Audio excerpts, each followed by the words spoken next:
She just wanted to eat in peace, but she was treated like dirt until a stranger stood up and revealed a truth that silenced everyone in the room. Muffled sounds of silverware, voices in the background, distant thunder. Soft, dramatic music begins. Slow images of a lady walking on the sidewalk, holding a worn umbrella against the light rain. Slow steps. Clean but worn clothes. The gaze, lost between past and present. Mrs. Lucia. The name might not say much. 83 years old. What the Her white hair, combed with care, tied in a modest bun. Her dress is old but neat. Her shoes are worn but clean. On the wrinkled skin, marks of time and silence. On that gray Tuesday, it rained sadly. The kind of rain that seems to wash the soul of the world. But for her, it was just another lonely day.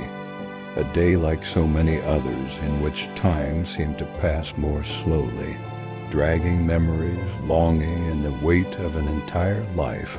Surrounded by memories, lived alone. Old picture frames, a small armchair, dusty books that she reread whenever she felt homesick. She had no more children around, not by choice, but because of the distance from life, from occupations, from the indifference that the years sometimes bring. The neighborhood knew her only as the little lady from 202, kind, discreet, almost invisible. And that day, she just wanted to get out, breathe some fresh air, escape from silence. It was something someone serving, a feeling, however brief, still being part of the outside world. He dressed calmly. An old perfume passed. She put on her favorite brooch, a gift from her husband who passed away almost 30 years ago, and he left. He walked slowly along the wet sidewalk. Cars splashed water, umbrellas crossed beside him without noticing his presence. But she kept going, steadfast, until I stopped in front of a restaurant. Not just any restaurant. It was one of the most refined, modern facade, waiters in white gloves, menu written in French. She hesitated. He looked inside. He saw well-dressed people, well-decorated dishes, and restrained laughter. But something in his chest asked to come in. Maybe it was the desire to feel alive, or just the desire to break the routine, to remember that he was still a person. He pushed the door open slowly. The sound of the soft doorbell alerted the reception. The hostess looked her up and down, but cutting a brief, almost imperceptible, "Do you have a reservation?" he asked in a rehearsed voice. Donna Lucia smiled kindly. "No, my dear, I just came to have lunch." The woman hesitated, consulted the salon. But since there was a corner table available, he took her there. Far from the windows, far from the noblest eyes, Donna Lucia did not complain. He sat down carefully. She adjusted her bag on her lap. He took the menu. He leafed through it slowly. The names were strange, difficult the dishes to understand, but she was willing. He scanned patiently, trying to find something familiar. That's when the waiter approached, tall, young, in a hurry. He looked at her as if assessing a flaw in the landscape. "Good afternoon.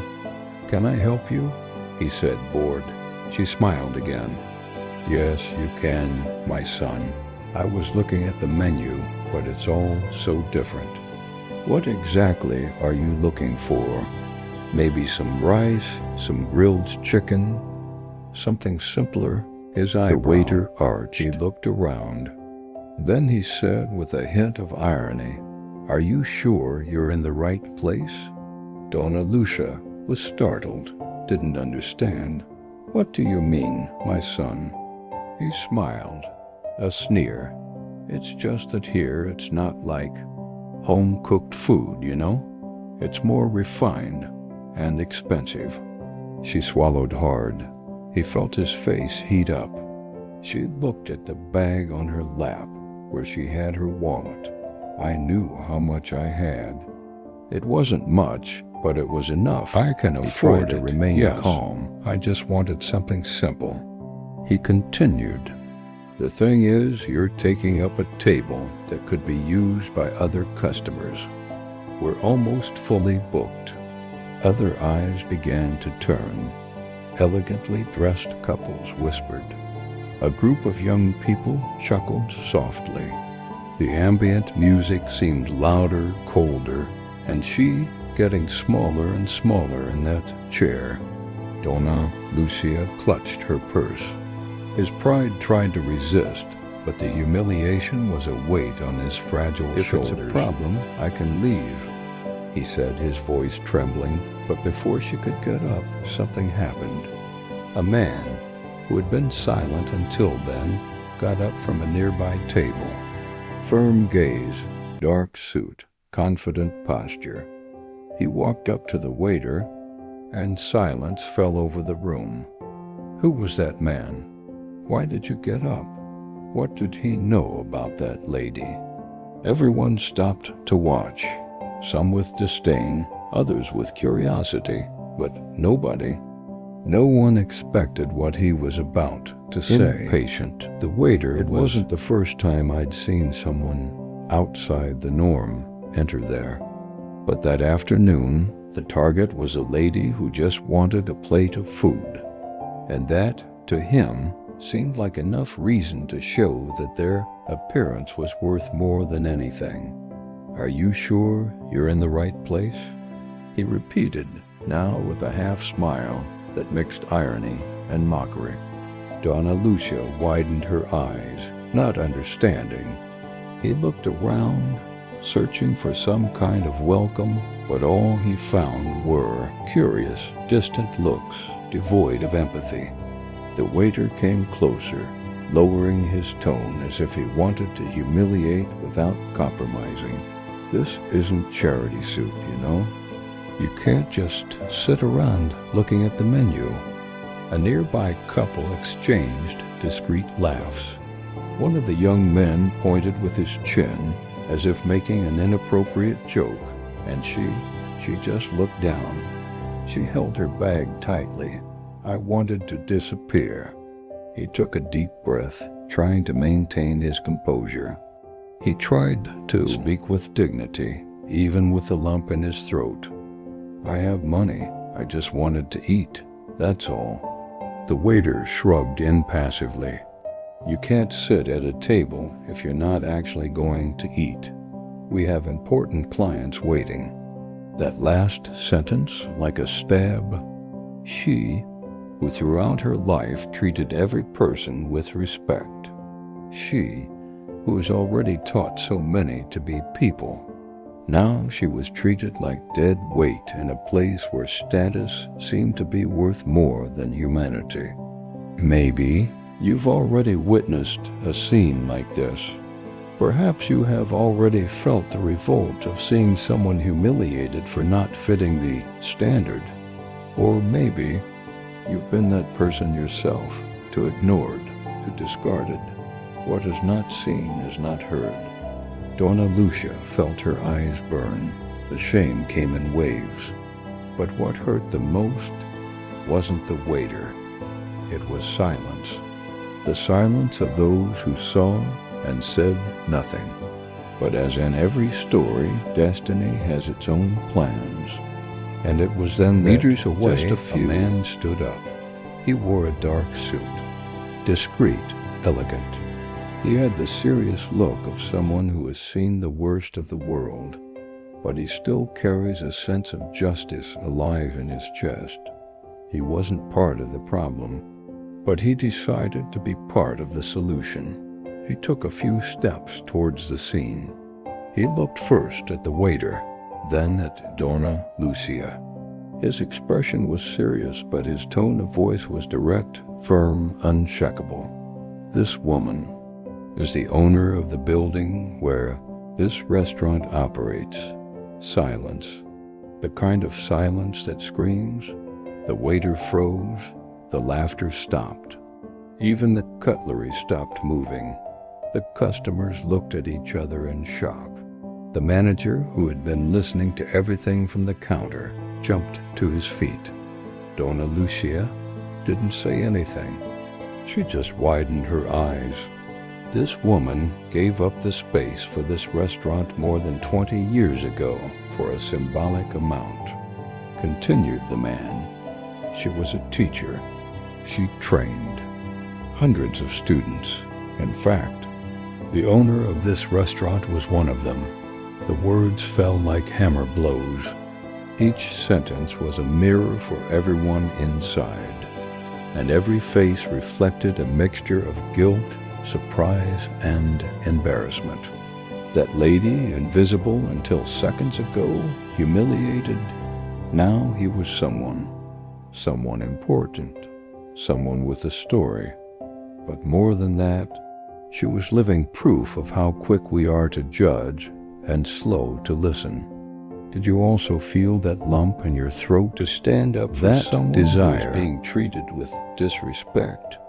This anguish that only injustice brings?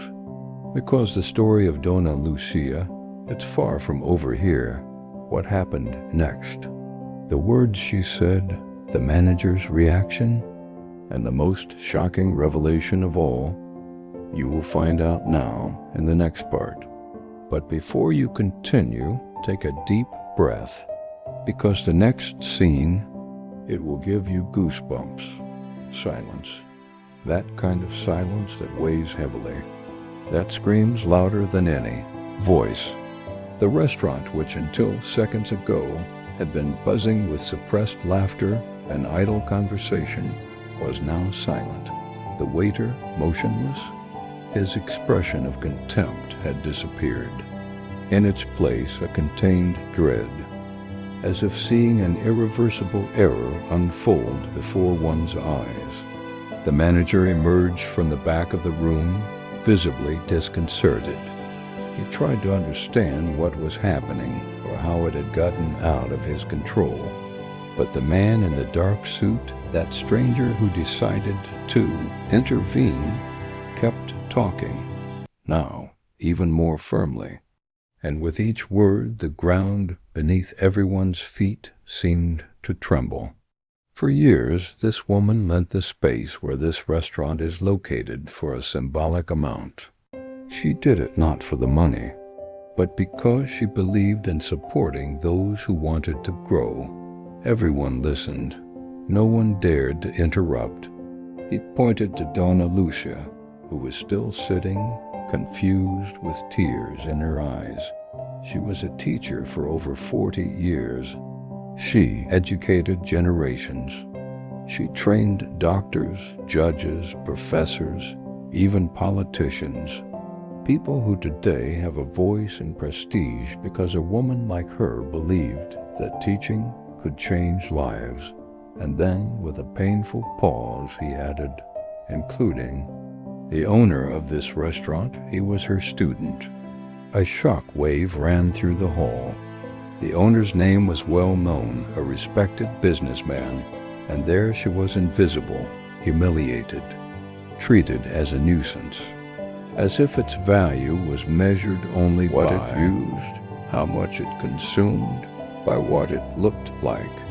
The laughter that had previously echoed in a mocking tone now turned into embarrassed looks. People who had previously watched the scene with indifference now lowered their heads, uncomfortable. And Mrs. Lucia, she didn't say anything. I just tried to hold back my tears. His face trembled, not with anger, but with sadness, a deep, silent sadness of someone who had already expected it, but never stopped being hurt. Her most wasn't the public humiliation, but the realization is that for many people, what you've done is worth nothing compared to what you appear to be now. The manager, with a nervous smile and a trembling voice, tried to remedy the situation. "1,000 apologies, Mrs. Lucia. There's been a misunderstanding. Please accept our best dish. It's on the house. Sit at the best table. We can even bring you a special souvenir." But she just looked into his eyes of someone who's seen the world spin many times. And he answered, "I don't want a free dish. I just want it to be treated with respect." Once again, silence. But now it was a conscience-stricken silence. Donna Lucia got up calmly. She grabbed her bag. He adjusted his coat on his shoulder, and even with fragile legs, he walked with dignity towards the exit. The man who defended her approached. He offered his arm respectfully. She accepted with a slight nod, and together they left. Meanwhile, the restaurant remained in suspense. Not a single waiter moved. No customer returned to the conversation, because something had changed there. Not just the image of that lady, but the way each person came to see themselves. Do you feel that way too? That mixture of embarrassment, admiration, and a knot in your chest? How many times are people like Donna Lucia ignored, made invisible, diminished, even though they have carried the world on their shoulders for decades? How often does respect depend on appearance, not history? This story is not over yet, because what happened outside, what that woman said before getting into the car, and how the restaurant owner reacted when he found out everything, it will surprise you. And maybe it will make you reconsider the way you look at others. The light rain was still falling outside. Drops ran down the restaurant windows, as if the city itself was crying for what had just happened. Donna Lucia walked slowly to the door, accompanied by the man who had stood up for her. Not a word was said in there. It wasn't necessary. The truth had already been spoken with strength, with courage, with dignity. She refused the free dish. He refused the special table. He refused the fake smiles that tried, too late, to fix what had been broken. Because there are things that can't be resolved with a gift. Respect, for example. This cannot be handed to you on a silver platter after the damage is done. Outside, the man opened his umbrella and held out his arm. Donna Lucia, with a slight nod, accepted. The two walked together in silence to the car. He helped her in, held the door for a second, and then said, "You probably don't remember me, but I was your student. In 8th grade, you were the first person who believed I could be something. The first to call me smart, brave, the first to tell me I had value." She looked at him, surprised. He tried to pull up his memory, but the faces from the past were jumbled, together like old photographs faded by time. "Today I am a judge because of you." A reverent silence took over the moment. She couldn't answer. The emotion, which had been contained the entire time, finally overflowed from his eyes. But this time, it wasn't sadness, it was something deeper. It was a relief to know that even in the face of so much indifference, he had left a legacy. That her worth was not in the eyes of those who judged her, but in the hearts of those who had been touched by her. He held her hand for a brief second and said, "You weren't alone today, nor will you be." Then he closed the door gently, and he saw the car slowly drive off down the wet street. Inside, Donna Lucia looked out the window again, this time with a different look, not from sadness, but of hope. And perhaps the greatest lesson of that afternoon was not about justice, not about status or power. maybe it was about humanity. How many times every day do we look at someone and think we just by what they wear, by where you're sitting, by the type of shoes, by the color of the hair, by the age? How many times do we judge before asking, before listening? Donna Lucia could be your grandmother, your mother, a neighbor, or even you, because the pain of contempt is universal, and the hunger for respect is one of the cruelest. As you listen to this story, think, how many Lucias are there out there who have given their all, who have shaped generations, who have made the world a better place, and today they are invisible, disregarded in queues, ignored in stores, mistreated in silence? Isn't it time we opened our eyes more? Should we change our focus of learning to see not what someone looks like, but who is this person? In the end, Donna Lucia didn't ask for anything. He didn't demand anything. She just wanted respect. And sometimes that's enough to reveal who we really are. Because when a society fails to recognize those who came before, she is little by little forgetting where she came from. And if you think this story ended here, you are mistaken. What happened days later? A twist involving the restaurant owner, an unexpected letter, and a decision that shook the entire city. You will find out in the next chapter, and believe me, this will mess with you. Donna Lucia walked out of the restaurant with slow but firm steps. The world inside was still trying to digest what had happened, but she didn't need anything else. Not even applause, not even compensation, much less a free dish. The dignity with which he left that place was, in itself, the greatest example of strength that anyone could leave. Beside her, the man in the suit, her former student, held the umbrella, protecting her from the light rain that now seemed less cold. He guided her to a simple car parked nearby. Before she entered, he lightly touched her shoulder. "You don't remember me, but I never forgot you." Looked at him with teary eyes.